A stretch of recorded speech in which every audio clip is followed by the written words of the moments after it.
Morning, morning. Everybody's kind of, you guys must have been on your phones or something. 5 minutes morning, you got it. Yeah, I checked before I came in here. Hope you guys had a good bye week, if it was a bye week for you. We did. Fired up to get going here. It's always great to be in the playoffs. Got a little bit of work under our belt yesterday and ready to go. So with that, I'll open it up. How much do you really get to put into one team? There are 4 possible opponents Yeah. for you. How much do you get to dive? You know, I tell you, we concentrated a little bit more on us, some things we thought we needed to work on, and then we looked at, we perused, those 4 teams and put a little bit more of a percentage into the teams we thought we were going to play, and then tried to pull things out that were common, and then worked on those last week. So that's kind of where we spent most of our time. Steve, when you face a guy like Doug Peterson and his offense with so much familiarity between both of you, do you see anything that's different over the years? Do you have to look back at tape from 2, 3, 4 years of his offense? Like, how do you kind of go across? Yeah, listen, Doug's really good, and I think he's done a great job with the players he has. I think it takes that long of a period to figure out what you have, what they can do, and what they can't do. And I think just like we were doing, trying to figure out what our guys could and couldn't do, I think they've done it. So we've kind of just rested upon what the body of work that they've had this year. Haven't dug too deep into, because when I was with the Giants, we played him when he was in Philly, so there was this, and there are some common concepts that people carry, but concentrated mostly on what they've done this year. Steve, I know you don't study Patrick per se, but I suspect you have some sense of his evolution over these last few years, and I wonder if you can describe what it is, how difficult it is to contain a guy who sort of keeps evolving. It just seems like his definition of the line keeps... What always amazes me about our whole offensive group is how well they know each other.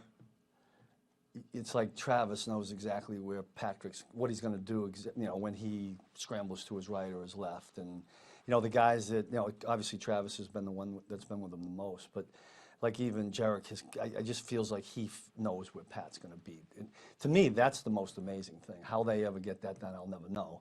And Patrick's a typical elite player. He makes the other 10 guys around him better.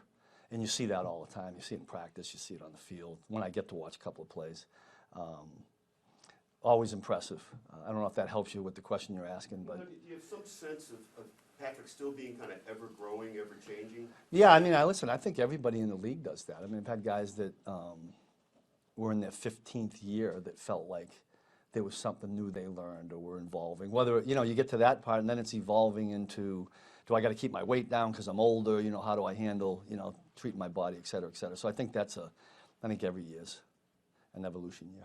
Steve, are there any areas on defense where you feel like you've exceeded what you thought you might be able to achieve, when, say, in OTAs or what you were thinking back then or camp? I can think of the ones that wanted to be better, quite honestly. What were some of those? Well, the red zone, certainly. We've talked about that before. And I'm always a stickler for third down. Overall, we were okay, but I just think that's such a critical down, especially in the playoffs. I would like to be better at third down. And I don't think we had as many turnovers this year as we did a year ago. I thought we would have had more of that with the way we played, but you can never put your finger on that one. I don't remember a lot of dropped interceptions. I can remember a couple in my mind that stick out. The guys would probably be able to tell you which ones they did or didn't get. So maybe those 3 kind of critical areas. And I thought the pass rushes has gotten better and better. The linebackers kind of evolved, the young corners. all those things have been pluses. As far as the pass rush, have you come farther than maybe you thought you would have when the season started? Well, I didn't, you know me, I've said this before, I didn't earmark a certain this or a certain that. I was just always hopeful that it would get better as the season went on, and I think that happened. So. Where's Jacksonville gotten better? Well, I tell you what, they do a lot. They're kind of like, way Coach Reed and the guys are here. You're probably not gonna see what they did last week, 2 weeks ago, whatever. They change it up quite a bit. And so I think they've gotten to the point where their players and Doug, they're so well connected that they can do that in a game plan and change it around. Maybe early in the year, I didn't go back to, it's really halfway through the season you look at now. I'm sure early with the growing pains, it was a little bit different. But to me, it's kind of like the whole playbook is there.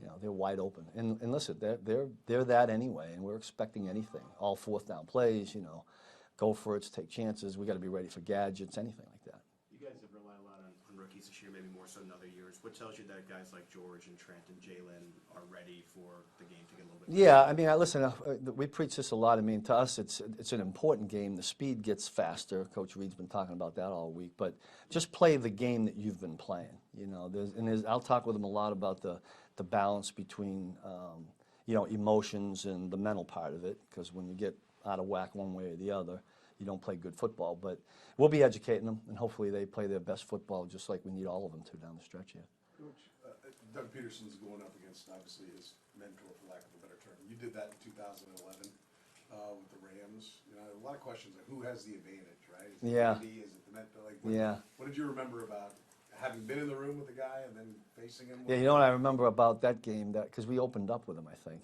in 2011. We scored right out of the blocks, and on that score, Steven Jackson he pulled his quad. Like about 8 plays later, Danny Amendola popped out his elbow. He was done.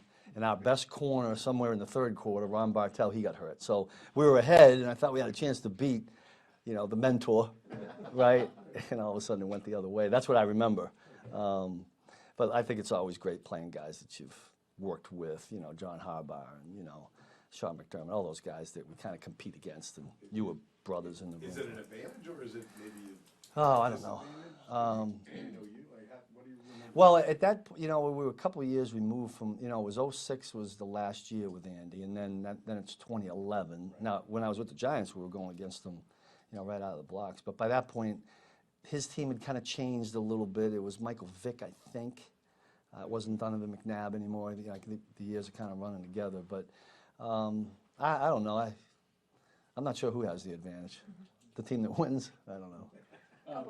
When you were, did you watch the game Saturday as it happened, the Jags-Chargers game? In and out, yeah, because we were watching tape and stuff. You know, we were all watching it, and you sitting there watching a young quarterback, bad luck, interceptions and all that.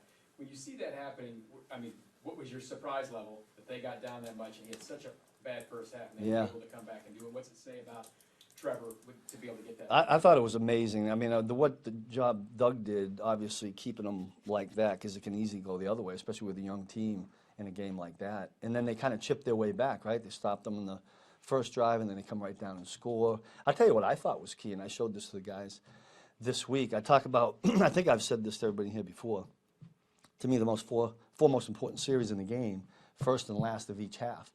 In that game, the last series of the first half for the Chargers defense was a 2-minute, they ended up scoring, right? I thought that was big to get the 7 points at the end of the half, and then it kind of carried them, and it was impressive what they did. I mean, all we're doing here this week is trying to make sure, first of all, it gets that way, and then make sure we don't let them get back. How much is opposing receiver height and length to, like, impacting where you're sending Legarius as far as maybe a bigger receiver? Well, there's been a little bit. We've talked about that during the week with other teams. They got some big receivers. They all can run. I mean, things we look at is size and how fast, and then we try to look for the matchups and then go from there. But they got a good crew. I mean, they talk a lot about the running back and the quarterback, but you start looking out there at 7, 11, 13 and what they're doing. That's a good group. And we're certainly not overlooking them at all. Great. Warm out. Okay, thank you.